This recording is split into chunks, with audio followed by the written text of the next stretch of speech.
We are glad to have here Professor N.T. Wright.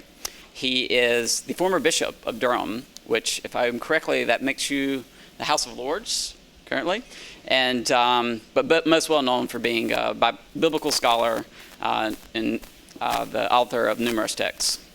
I believe it's 50 different books you have titled on New Testament scholarship and religious studies. So I won't exhaust this. He is, for many, does not need an introduction, so we're excited to have you here. So welcome, Professor Wright. Thank you very much. Thank you.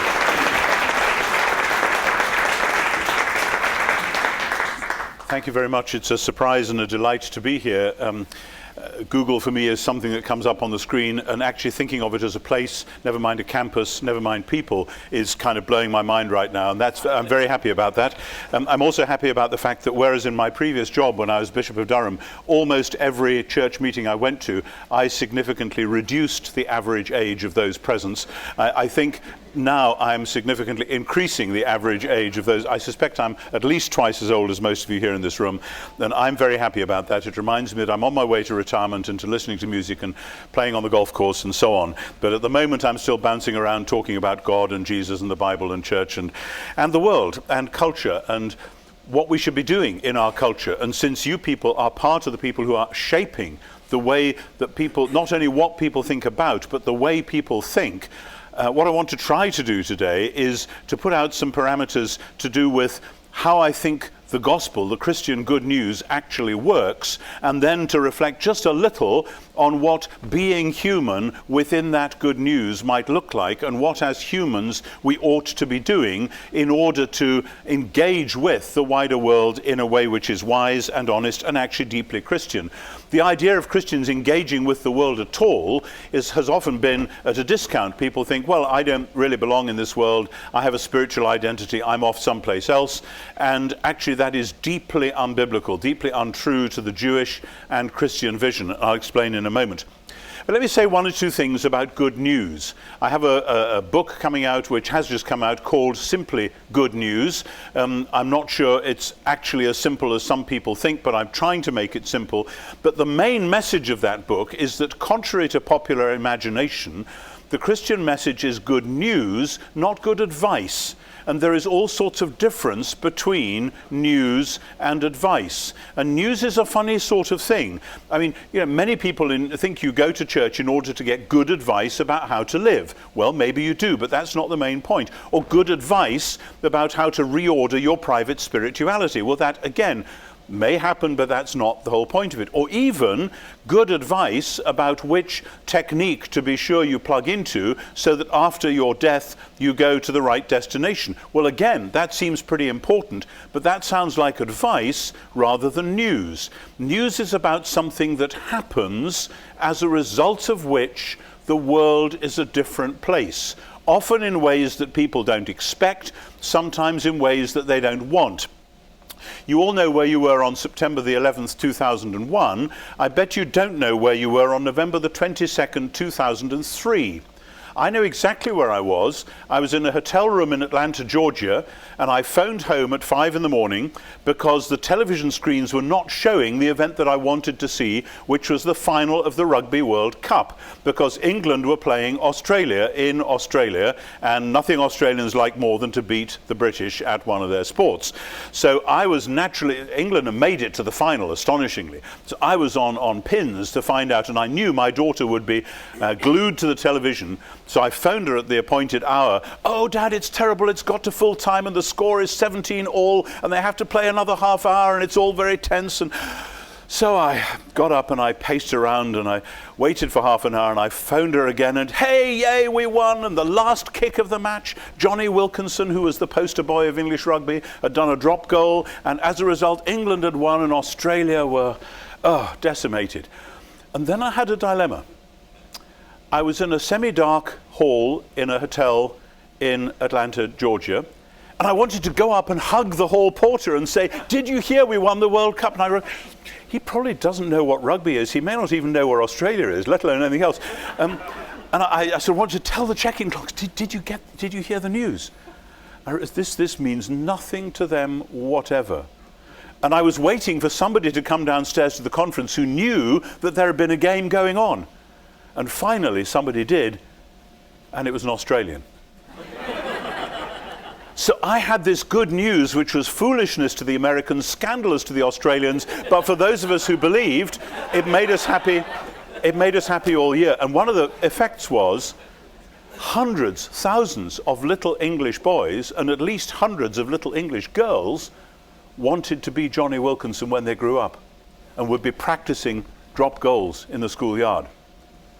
Something had happened as a result of which everything looked different. Now, of course, in sport, that doesn't last. We haven't been one of my Australian friends who read this book and saw that I used that story up front sent me a rude email saying, "You wait, you won't be using too many more of those stories. We'll get you."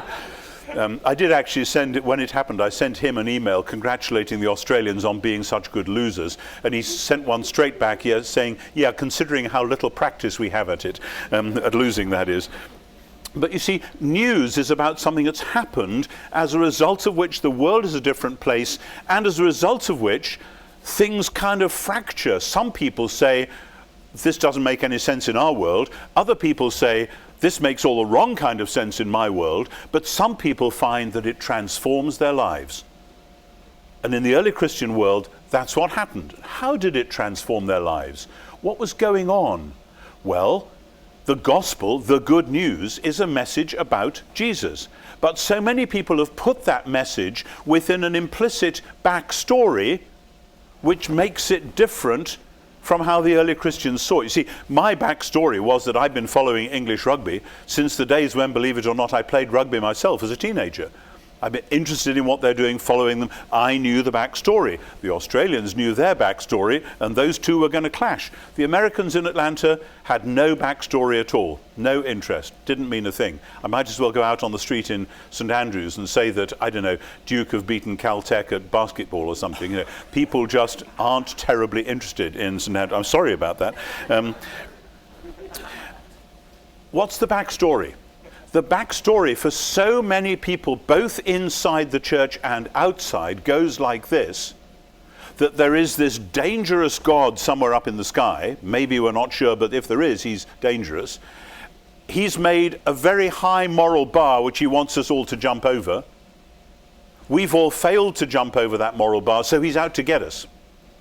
But then at the last minute, fortunately, somebody else steps in the way, takes the hit in our place. Phew, so it's all right. And it happens to be his own son. So somehow that's okay. Now, I have not yet found a preacher who admits to having preached the gospel like that, but I know many, many people in many, many churches for whom that is what they've actually heard. That's what they think more or less the message is about. The backstory actually is very different to that.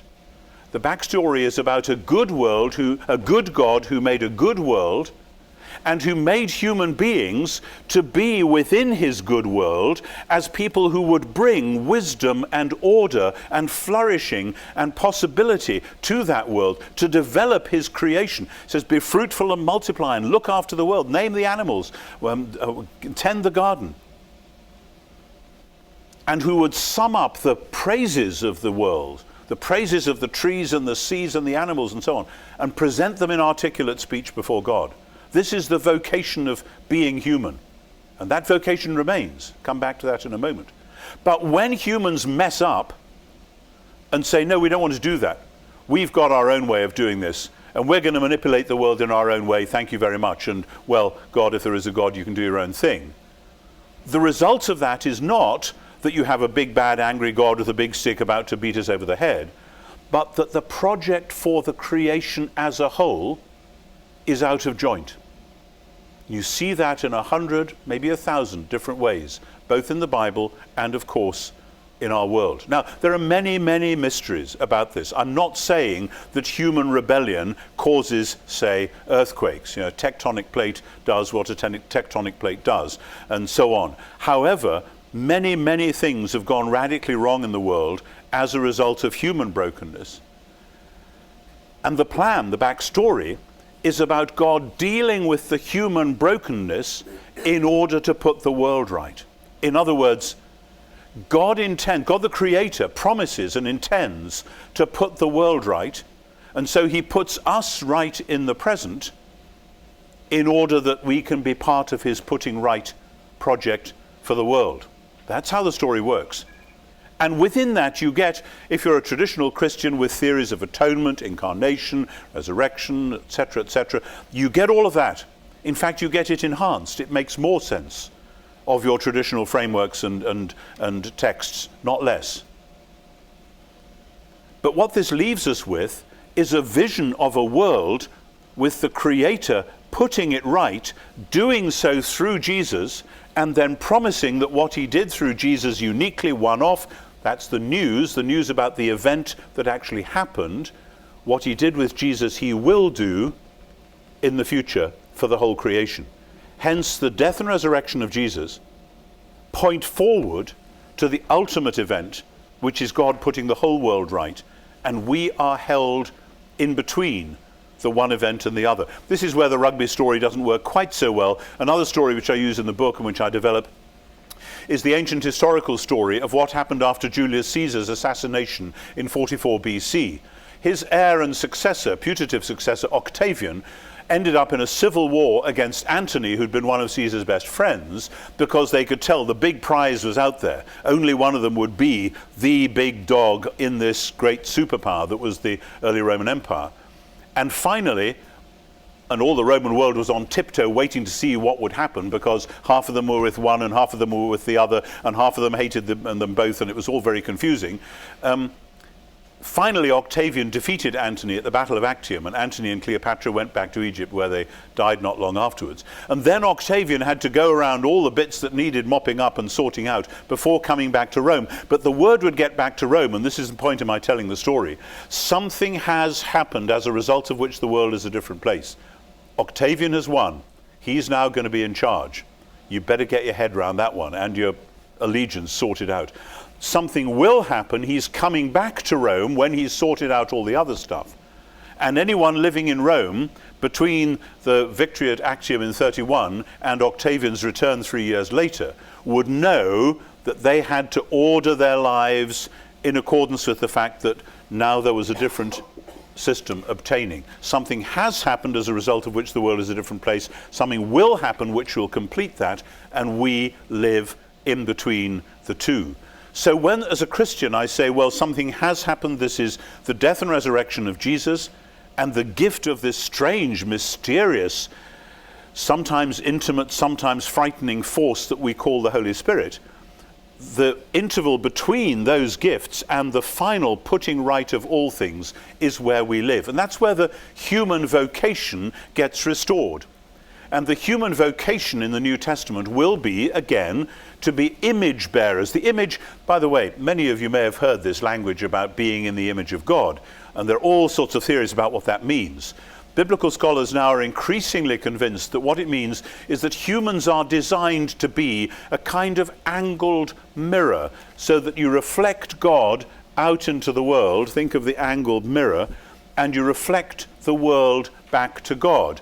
And when humans go wrong, it's when they turn the mirror so that it reflects the world back to the world. And then you go round in a fairly deadly cycle, because the world does not have life in itself. It's a God-given life. So the human task is to bring God's wisdom and flourishing to the world, to make the... there's an old joke in my country about a clergyman who's walking down the street and he sees somebody digging the garden, and he says, isn't it wonderful what can happen when providence and the hand of man get together and work on something? And the gardener says, you should have seen this garden when providence had it all to itself. Because, of course, what's that about? And actually, it's a silly joke. It's a well-known joke, but it's a silly joke, because in a Christian or Jewish doctrine of providence, the way God wanted to work in the world, large scale and small scale, is in so many cases through human beings. Of course, you and I didn't make the sunrise or the moonrise last night or this morning. You and I don't do an awful lot of things which nevertheless happen in the world. But the way God wants this world to flourish is by wise human beings taking responsibility, doing things which will bring that flourishing to the world, which is where you guys come in. Because, of course, the world needs information. Thank you. We get much more of it as a result of what you do, actually much more than we can possibly cope with. It's like drinking from a fire hydrant. And whereas when I was a young scholar, I would trudge off to the library and I would get a heavy, dusty volume out and I would look up something and take half the morning and then go and have a cup of coffee to think about it. I now just go brumph and there it is on the screen. Although, of course, sometimes I get conflicting information, even from you guys. So that's something one has to be careful about. But information, generally, obviously, is a very, very, very good thing. And information, the gathering, collecting, and disseminating of information, seems to me always has been actually a vital part of the human task. That's why education is something which the Jewish and Christian traditions have always insisted on as being paramount, not just for the elite, but for everyone within reach. That actually giving people the information about the world, about themselves, about life, is enabling. It's part of human flourishing. And suddenly something's happened in this last generation as a result of everything here and in this surrounding area, as a result of which the world as a whole is far better informed than it's ever been. I suppose the question that I have about that, well, I have many questions about it, one of which is, what changes when instead of walking to the library, thinking about something, looking it up, going and having a coffee and thinking about it, and then going back to work, instead of that, it takes me 3 seconds to find it through Google or whatever. Something's changed about the way we do research, and I'm not sure that any of us have really come to terms with that yet. Whether we have the time to reflect that we used to, or whether this just does create more time to reflect because there's less walking around and sitting drinking coffee, whatever. Well, we still walk around and drink coffee, but in the middle of that, there's a difference, obviously, as you know as well as I do, but I want to draw it out, between information and wisdom. And what we find in the Bible, very interestingly, is this famous character called Solomon, one of the early great kings of Israel. Well, he had problems at a certain point, but basically a really extraordinary human being in the tradition. And Solomon, we are told, collected information like nobody had ever done before. He knew all about the trees and the flowers and the birds and the animals. He knew all about what we would call the encyclopedia of information known to humans, and he'd collected this. He had folk who went out and gathered information, all sorts of stuff he knew, and he could teach it and he could inform people. But interestingly, none of that stuff is in the Bible. I would love to have Solomon's lists of trees and animals. That would be brilliant, but we don't. What we have instead is a book called Proverbs, some of which may go back to Solomon, but it's the Solomonic tradition. And Proverbs has a certain amount of information, but it's actually, how do you steer through this minefield of information? How do you navigate a wise course? How do you know which to choose? When all this information is out there, how do you know what you should do now in this human situation? And of course, if I Google for advice on something, I'm sure there'll be all sorts of websites that'll come up telling me exactly how to do everything from planting a tree to fixing a car to whatever it may be I want to do. Cooking a meal, I'm told there are now people whose entire repertoire of cookery is what they find online, recipes and so on. Fortunately, I'm not a cook. I say fortunately for the sake of my family, so that I don't do that, but I can see how useful that is. But the point is that the book of Proverbs and the whole wisdom tradition, which comes through into the New Testament and beyond, is not simply about information. It's about wisdom. And at the heart of it is that rather strange old line which says, the fear of the Lord is the beginning of wisdom. And I need to say quickly in brackets that the word fear doesn't mean a kind of a panicky, cringing fear. It means reverence. It means recognizing that God is God and that I'm not God. And it seems to be the danger with so many aspects of our culture, and this isn't a cheap shot at you and what you do, because actually it affects all of us in one sort or another, is that we think by gathering information we're in charge, we are controlling this. The equivalent I see in my culture, interestingly, over the 1990s and then on into the early years of the present century, is that whenever there was a problem in my society at least, and I think this happened in America too, somebody in government and in the civil service thought it was a good idea to get us to fill in forms, often in triplicate, and to sign off on them, so that everything you did had a paper trail which ended up in somebody's office files somewhere, and we all used to grumble and say, are we going to be given extra secretaries to do this? And the answer was no, we can't afford that. So everyone's workload just secretly expands into more and more paperwork, as though by the gathering of information, we will make sure that we're all behaving properly and doing things right. And I have to tell you, I don't think our behavior has changed at all. We just have a lot of very bulging filing cabinets, because the collection of information does not necessarily produce wisdom, but the collection of information can give you the illusion that actually you can play God. Now that you've got all this information, you're in charge.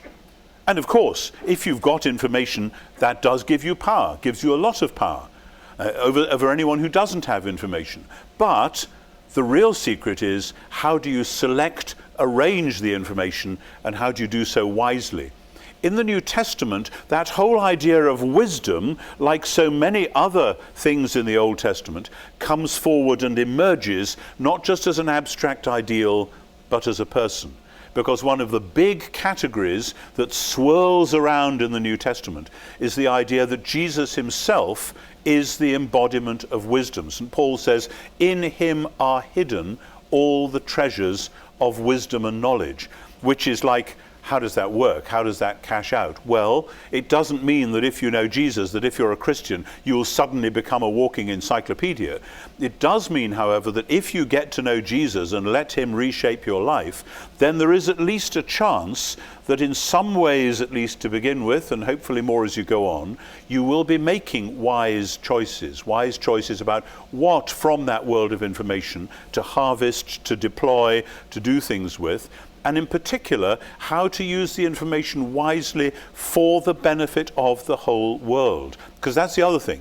If you're just gathering information, it can be so that you can simply do whatever you want to do and let the rest of the world be as ill-informed as it wants. But the whole point of wisdom in the biblical tradition is about new creation, that through wisdom, God wants to work through wise human beings in every walk of life in order to bring about healing, repair, flourishing, wise human societies, wise ecologies, wise ways of being in the creation.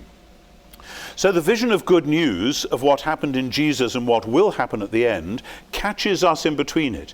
When Jesus came out of the tomb on Easter morning, that was the beginning of new creation. So many Christians think, well, he rose again 3 days later, that's fine, so there is a life after death, so we're going to heaven. That's not the point. The point is that when Jesus rose on the third day, this was the launch of the new creation, with Jesus himself as its first example and as its active agent. And God will do finally for the whole creation what happened then at Easter with Jesus' resurrection. That's the Christian good news. And I've suggested that as we think about what it means to be genuinely human within that vision, what we find is a vision of Jesus himself as the embodiment of wisdom, giving us the human vocation, the Solomonic vocation, if you like. Yes, to have as much information as we can, that's wonderful, but then also to know how to use, deploy, navigate it wisely for the benefit not just of ourselves, but of God's whole creation, of his whole world. Now, I've probably said enough to start a few hairs running. My watch says it's nearly 1:30, so we've got about half an hour before I think some of you have to disperse. So what I normally do at this point, which might be a good idea, is just to take a minute and everyone turn to their neighbour and buzz and say what you found puzzling or exciting or dangerous or heretical or whatever it may be. Before I do that, one other thing, because if I didn't say this, I have a colleague who would be cross with me for not saying it.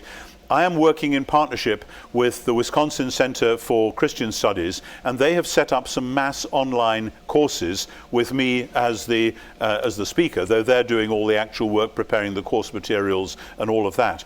And if you're interested in following this up, the first one is now out on the letter to the Galatians, and then there are a couple of others coming, one of which is based on simply good news, and then, God willing, there will be more in the months that follow. And the key for this is ntwrightonline.org, www.ntwrightonline.org. So you all know about mass online courses and how all that works. I don't actually know anything about how it works. All I do is sit in my room at home and talk to a camera, and then somebody else does the work. But I told him that I would tell you, so I've now done it. There it is. So now turn to your neighbor and buzz about what you just heard, and then we'll take some questions in just 1 minute.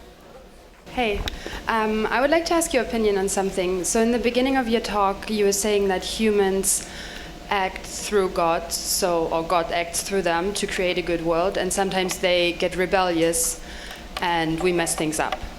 So do you think that in history there have been occasions where when humans get rebellious or when they challenged a status quo, that it actually led to a good thing? Like, I just moved here recently from Ireland, and Ireland, as you probably know, had a referendum last week on same-sex marriage. So some people would call that quite rebellious. I mean, it challenges a lot of things in the Bible, so I was wondering... Okay. Yeah, I think we're using rebellious in different ways. I was meaning rebelling against God's will for humans, not rebelling against our societies or whatever. But that's rebelling against what's written in the Bible, isn't it? Oh, well, that's a whole other issue, which I'd be quite happy not to get into today, because that's just... we could spend the whole day on it, and... It is one of the buzzy issues right now. But there are differences there as to whether how a civil society organizes itself in relation to what it deems to be wise. And from a Christian point of view, many Christian teachers, including most of the Christian leaders in Ireland itself, were saying, actually, no, here's the way we should go. And then 60% of the society voted the other way. Now, if you live in a modern secular democracy, that's just likely to happen. But that's just one of 1,000 things.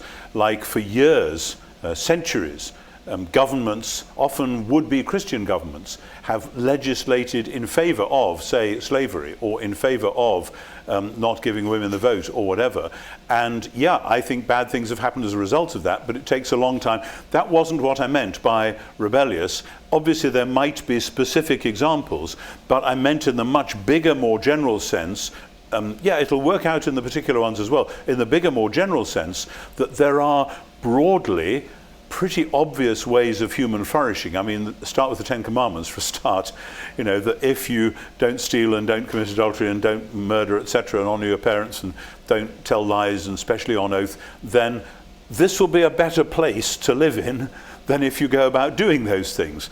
And so, as I often say to people when they say, oh, I don't like the idea of law, it's so restrictive, as though God has given us these laws to cramp our style. I say, when you're driving down the highway, actually, it's a very good thing that we know that, of course, here you all drive on the right, but at home we drive, at least we have this law, and unless somebody forgets, we can now all drive at a reasonable speed, maybe not here because there's so much traffic, but you know what I mean, because we know which, if there was no law about which side to drive on, we wouldn't be able to drive more than about 5 miles an hour, because everyone would be trying to navigate between everyone else.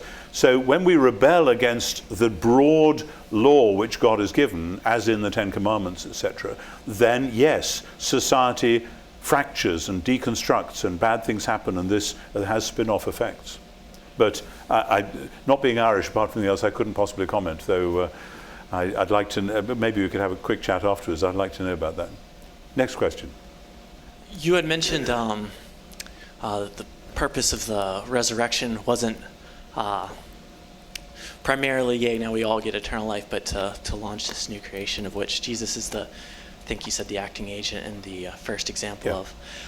Put it close to your mouth. Oh, sure, yeah. From a biblical theology perspective, you know, usually people consider the cross the center of history. Would you say that instead the cross is typological of this greater thing that's actually the center? Yeah, or? Thank you. That's good. I knew in talking for 25 minutes that I was bound to give hostages to fortune, and you just picked one of them up, and that's fine.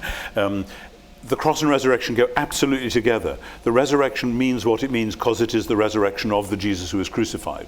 If somebody had just happened to die and 3 days later be found to be alive again, that wouldn't have meant anything like the same thing. Likewise, the cross means what it means in relation to the resurrection. Nobody at 6 p.m. on Good Friday was saying, well, we've always believed that someone was going to die for the sins of the world, so he's done it, and yeah, it was messy, but it's okay because he'll be... No, they just weren't thinking like that at all. They were absolutely devastated and distraught. And the resurrection compelled a total reevaluation of the meaning of what just happened. And there are 1,000 ways you can say this, but pretty central is that they came to believe that if Jesus had been raised from the dead, this meant that death itself, death with a capital D if you like, had somehow strangely been overcome, been beaten, been defeated. And then they said, wait a minute, all those strange things Jesus had said and done about his own forthcoming death, which we didn't understand at the time, maybe that was about that on the cross he was going to do that somehow defeating of death and of the evil which causes death. And so you get, growing up very early in Christianity, theories about how the cross means what it means in relation to the resurrection. And so because the cross has defeated the power of evil and of death, then Jesus is raised from the dead, which wouldn't have happened otherwise, and then a new world is open in which humans can be rescued from evil and sin and death, and ultimately the whole creation. So that's broadly how it works, though it takes large volumes of theology to spell all that out, and exegesis. Do you see what I'm saying? Yes, thanks. Good, thanks. Okay, next question. This is picking up a bit off the Yeah. woman from Ireland. We live in Silicon Valley in 2015, which is very different from the Greco-Roman world of the first century. So if we take the scriptures as authoritative, how do we go beyond the scriptures to seek to live wisely in a very different world today? Yeah, great question. Yes, we do live in a very different world, and actually people in the 3rd and 4th century lived in a very different world from that of Jesus, because the Jewish bit of Jesus' world had more or less gone forever, with AD 70 when Jerusalem was destroyed and AD 135 when the last great Jewish rebellion was put down by the Romans. Everything changed, and actually as a result, a lot of early Christians didn't understand some things in the New Testament in the way that we can do up to a point, because we've got so much better information, ironically, about early Judaism than they had. And the world has changed again and again. I mean, it changed in the Middle Ages, it changed with the Renaissance, it changed with the invention of printing. And obviously what's happened in Silicon Valley and elsewhere now is a communications revolution of at least the same magnitude as the invention of printing, and probably a different magnitude entirely as well. However, what you find in the New Testament is a sketch of pictures and stories about ultimate new creation, about the ultimate coming together of heaven and earth. And these are not meant as culture-bound blueprints for what's going to happen, but as universal narratives, just like some of the best poems are universal narratives, pointing forwards. And I've often said, all our language about the future, whether Jewish or Christian, is a set of signposts pointing into a fog. They may be true signposts, but they don't give you a photographic, they're not trying to give you a photographic reproduction of what you should expect to find. What they are saying is that there will come a time when heaven and earth will be joined together completely forever.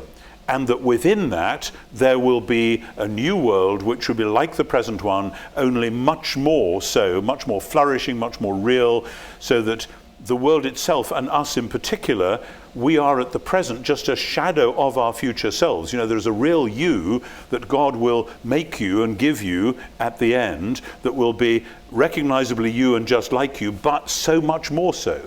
And that's what resurrection is all about. So it seems to me that though the cultures change radically, and though today's culture here is very different from what you'd find, say, in many other parts of the world today, India or China or wherever, the vision of the New Testament is about the whole creation and heaven and earth not being miles apart from one another, but kind of overlapping and interlocking, and of that being finally brought together. Within that, there is this vision of human flourishing, which I think does translate cross-culturally. And here's the point. Most of the Bible is our backstory, and it gives us little hints as to where we're going. And as I've argued in one of my books, Scripture and the Authority of God, the Bible is like an unfinished 5-act play with little hints, little sketches as to what the last scene looks like. But most of the 5th act is missing, And our task, if we want to be biblical, is so to know the previous 4 acts and the beginning of the 5th one that we can improvise wisely to get to the 5th one. And that involves a lot of translating out into different cultural and historical situations. Does that scratch where your question was itching? Yeah, good, thank you. Question halfway back there. Yeah.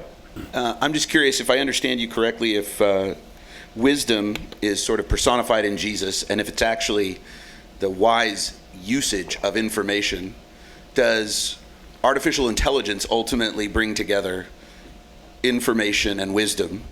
And what would the Bible or spirituality have to say about artificial intelligence? That's a great question, and I'd like to know what you think about, or you all plural think about that, because it seems to me artificial intelligence is likely to stay as good or as bad as the people who are setting it up artificially. Now, I know that there's a big debate as to whether ultimately computers will take over the world and computers will do everything that we do and be as smart as us and smarter and so on. And it's interesting, there was a novel by the British novelist David Lodge, who is a kind of on the edge of the Catholic faith, called Thinks. This was maybe 10, 15 years ago, and the real subject of that novel is this question as to whether computers can actually replicate every aspect of human experience. And as the novel, I won't do a spoiler for you on how it works out, but what eventually the characters in the novel discover is that computers can't forgive and they can't weep, they can't cry. And though it's very profound. I mean, there are probably other things as well, like love and things, but the computer cannot forgive and it cannot weep. And that I think Lodge is saying these are actually things which humans do and humans need to do, and which are part of what it means to be genuinely human, and which maybe we just can't imagine it yet. Maybe somebody here is inventing a machine that will weep and forgive. But you hear what I'm saying? That, artificial intelligence is hugely important, no doubt hugely useful. There are many things. And at every stage of the technological advances of the last 300 years, people have said, oh dear, are we making a Frankenstein? Are we doing a big monster? And I want to say, that is often the problem.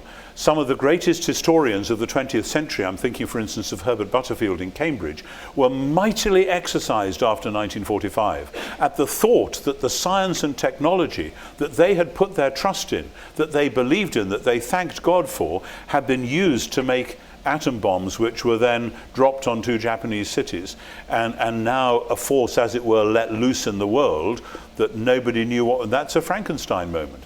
And how did we get there? In other words, just because the scientists and the techies can doesn't mean they should, and hence the wisdom to know what to do with the possibilities that we have in front of us. That's the difference between information and wisdom, I think.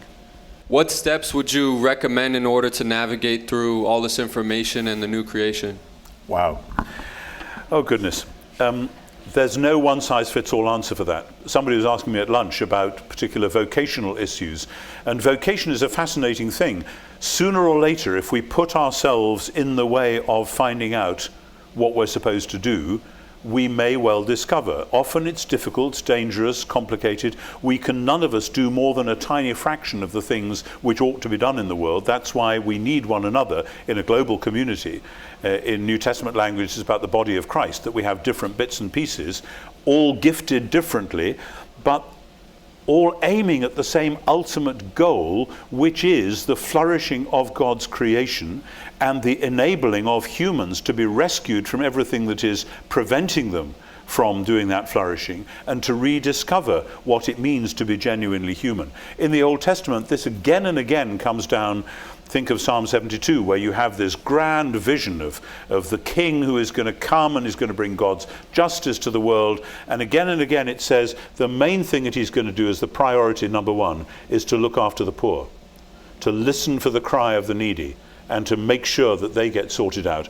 Other things will grow out of that. There are many other things he has to do, many wonderful things of culture and beauty and so on, but that's got to be at the center of it. So I would say, if you're wondering how to do this, or you and your friends are wondering how to do this, there are 1,000 different things which God needs people to do wisely, but there are certain priorities, and justice and beauty are pretty central to those.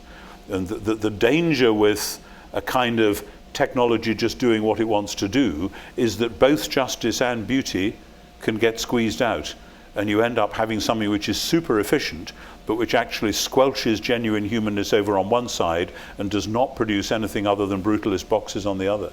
So, some agendas there. Chapter 5 of Ephesians, the Apostle Paul describes the relationship between Christ and the church as a profound mystery. What are your thoughts or views on this profound mystery? Wow. The way Ephesians works is that in Ephesians chapter 1, Paul says that God's plan was to sum up everything in heaven and on earth in the Messiah, in Jesus the Messiah. That's Ephesians 1:10. That's a sense that the whole of creation, which is sort of bifocal, heaven and earth, God's bit and our bit, if you like, they were meant for each other. So much of Western culture has assumed that heaven and earth are radically different. You know, your country was built on that principle, on the Epicurean principle of the total separation of church and state, of everything, you know, that this is private, that's public, and so on. That's simply not the Judeo-Christian vision. I'm sorry to be so rude about your constitution, but that's just how it is. We have our problems as well, because we don't have a written constitution, so we're just muddled, and that's the usual British way of going about things, to muddle on and hope it'll all work out.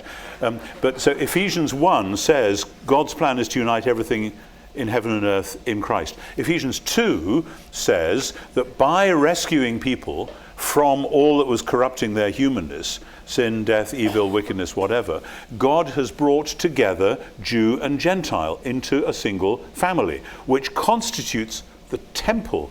That's the biggest image you could have as a first century Jew. The temple is where heaven and earth come together. So Ephesians 1 and 2 are about heaven and earth, Jew and Gentile. As a result, chapter 3, the principalities and powers take notice, because the Roman Empire, the Greek philosophers would love to find a system, a way of bringing together everything in creation into one great whole. That's the imperial dream. And Paul says that through the church being this people, the manifold wisdom of God is now made known to the principalities and powers in the heavenly places. That's Ephesians 3:10. Therefore, chapter 4, which is about unity and holiness within the church, leads into this vision, as you say, in chapter 5, where that unity, which is the Messiah and his people, which is Jew and Gentile, which is there in the face of the world, that uniting is then seen also in the uniting of husband and wife. Because Paul has Genesis 1 and 2 in mind all along, so that these different complementaries, these different unities are all pointing in the same direction. And ultimately the Messiah and his people, that image picks up from the Old Testament image of God and Israel, with Israel as God's bride or God's wife. And it's all about covenant, it's all about faithfulness, and the point of the covenant and the faithfulness is precisely new creation, and hence the fruitfulness of the man and the woman being to do with the Genesis 1 mandate, being fruitful and multiplying. So then, surprise, surprise, Ephesians chapter 6 is about spiritual warfare. Because when heaven and earth come together, when Jew and Gentile come together, when male and female come together, then there is a sign set up in the cosmos which says Jesus is Lord. And that is a sign which is deeply contested and often deeply unpopular, and people get into trouble for saying it. So that's basically both within Ephesians as a whole, and I would say hinting within biblical theology as a whole. Sorry, huge question and a huge answer, but there we are. Yeah, just going off a couple of things that gentleman over there asked and a couple other things. I sometimes think about when I'm in my vocation as a follower of Jesus, that especially growing up here, being born and raised in the Silicon Valley, my father was in this industry and I'm in this industry, and my wife works at it, etc., that I get the economy of God confused sometimes. And sometimes when I'm at work, I'm given a task. I just want to get your comment on this thought. I'm given a task that's very specific, to work on something very specific.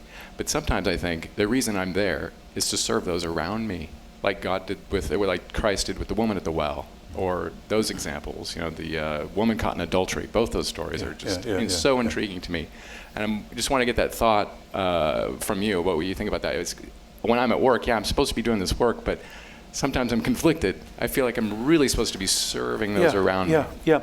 Human life is deliciously complicated. I mean, humans simply are all sorts of different related things. And if you stop and think about music and food and love and travel and beauty and so on, you realize that just to be an ordinary human is already to be someone in which all these different enormous things come together, and often they knock sparks off each other. That's why poetry and plays and music and theatre and cinema and so on are what they are. They're bringing together of different aspects of our life and suddenly showing us that there are connections, and it's very, very exciting. Now, because we want to get stuff done, for our vocations, for our job, to earn a living, we have to focus. If my task is to dig ditches, then I've just got to get on and dig this ditch. Now, there may well be all sorts of things going on in my mind. I may be singing a song to myself, I may be thinking about the book I was reading in bed last night, whatever it is.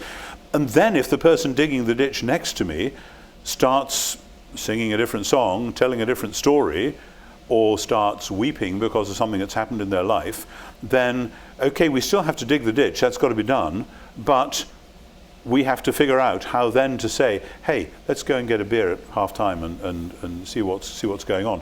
And in my experience, I mean, I've done some silly jobs where I've tried to combine different things, pastoral responsibilities, academic responsibilities, teaching, administrative things, and you just bounce to and fro as best you can. Now, it's easy for me because I'm a 7 on the Enneagram, and Enneagram 7s love bouncing to and fro, as some of you will know. So that's okay. But some people find that really difficult to change gear, and sometimes I've found it difficult to change gear. However, I've found again and again, if one is attuned to where human need around you is, this relates to the remembering the poor business, then interestingly, often when there is a need suddenly present to you that maybe you should be meeting, there will be a way of coming to that and of doing something. You know, when I was Bishop of Durham, I would often find that my diary was absolutely full wall to wall. And then I would get a phone call saying that, say, one of the clergy, a child had just been killed in a road accident or something. I think, oh, I need to go and see them, but look, I've got... And then the secretary would say, oh, by the way, I just had a call, your 3 o'clock appointment's just cancelled. I think, right, get in the car, we'll go and see them. And that happened so often in the 7 years I was doing that job that I thought that this actually... I'm being looked after here. I need to be there, and so a space opens up. Now, I'm not saying that I live a charmed life, because I don't. I'm not saying I'm always well organized, because I'm not. I actually need my wife in the front row to stare at me and as though to say, you know, you telling these nice stories about how it works out, you know perfectly well it doesn't. I have a lovely cartoon framed in my room, which is of a bishop and his wife driving away from church, and the bishop is saying to his wife, have you considered how much more effective my sermon would have been if you hadn't yelled, ha? So there. You mentioned in Ephesians at the very end, chapter 6, about the spiritual battle, right? The idea of principalities and powers. And in Silicon Valley and information and technique and everything, between information and wisdom, what is the battle in terms of our relationship to principalities and powers as it relates to this context? That's a great question, and I'm not sure that I'm the right person to answer it, because I don't live and work here, and I really don't know. I would guess, however, that there are enormous forces in economics, in technology, in America, in the Western world in general, where you do want to ask the question. We all have to ask this question. You know, I, as an academic, teaching students and writing books, have to ask the question, are we actually going to work to build the Tower of Babel? Is that what we're doing? And all human work is always in danger of arrogance. That's why when you think about the problem in the world, don't just look at Genesis 3, look at Genesis 3 through to Genesis 11. Because here's the thing. The human task in the beginning is about community. It's about replenishing the earth, about doing community, about family, about land, about getting this stuff sorted out. After Adam and Eve rebel, whatever that means, picture language, etc. One of the first things that happened is the first murder, Cain murdering Abel. But then when Cain goes off, what does he do? He builds a city. He still knows that doing human community is the thing you're supposed to do. But what happens to the city, not his city, but later on, is that the city becomes arrogant. Let's build a tower the top reaches to heaven, and then we will be it. We will be the people. And God comes down and spoils it all, of course. And so there's a sense that all human projects have the capacity to turn into the Tower of Babel. And if somebody sees that going on and says, hey, wait a minute, we're just doing this because we want to be powerful, we want to be rich, we want to be arrogant and rule the world, then if somebody is calling time on that, blowing the whistle on that, that's a very dangerous place to be.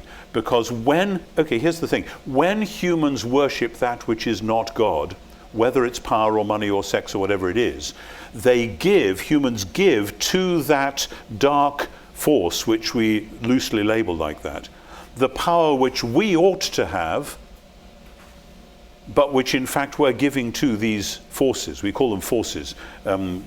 We don't have good language. They didn't have good language for it in the ancient world. We don't in today's world, because it's actually not really nameable. And then these forces rule over us. And if we get in their way, they will crush us. But that doesn't absolve us from the responsibility of naming the problems that we're up against. So I'm not saying that Silicon Valley is the Tower of Babel. It isn't. I mean, there's so many good things that happen as a result of what you guys do. But every human enterprise, including the one that I work in, has the capacity to become self-idolatrous, Babel-like, and we have to name that and deal with it as best we can, prayerfully, wisely. Okay, time for probably just one more question. I'm sorry, I've seen lots of hands over there. I'm not running away immediately afterwards, okay, you got it. Well, thank you. Your story, you said about the background of the gospel and your... Hold the microphone up, yeah. Oh, your example of the background story of the gospel, and you talked about your story of rugby, and that's such a great example for us here to realize that if you don't understand the culture and the passion that's behind that, it's hard to really understand it coming from you. But those of us who've experienced it, of course, can relate better. I've been trying to understand the New Testament more accurately and studying Hebrew idioms of the first century within Judaism. It's really unified the New Testament and connected it to the Old even better. I'm wondering about your studies of Hebrew idioms within first century Judaism. Like Paul uses them throughout his epistles. We find it through the book of Acts, and it's clarified a lot for me. I'm wondering about your studies in that. Yeah, this is a technical question, so let me just give a brief answer. Every generation in the church at its best has known that you need to understand the Bible in its original context. Now, of course, you then need to live it in your own context, and there's always a dialogue between those two. I am one of the lucky ones who's been able to spend my life studying. I was trained as an ancient historian before I was a theologian. So I love going back into the first century and trying to make sense of what's going on there, and that means the languages, the texts, etc. Particularly, I'll just give you one example of that, because then we must stop. The way that other first century Jews, or the ways that other first century Jews were reading their scriptures, are absolutely fascinating and help us to see how the early Christians then were reading the same scriptures in the light of what had just happened to Jesus. And there's all sorts of overlap and interplay. Take the Dead Sea Scrolls. The Dead Sea Scrolls, you have a lot of scrolls which are simply exegesis of scripture. They take Habakkuk or one of the other prophets or the Psalms, and they do exegesis, and they apply it to their own day. And we can see the early Christians doing the same thing, except in the light of Jesus. And that's a fascinating exercise, which sometimes comes very, very close, so close that you'd think they're just looking over each other's shoulders, and sometimes it's quite different.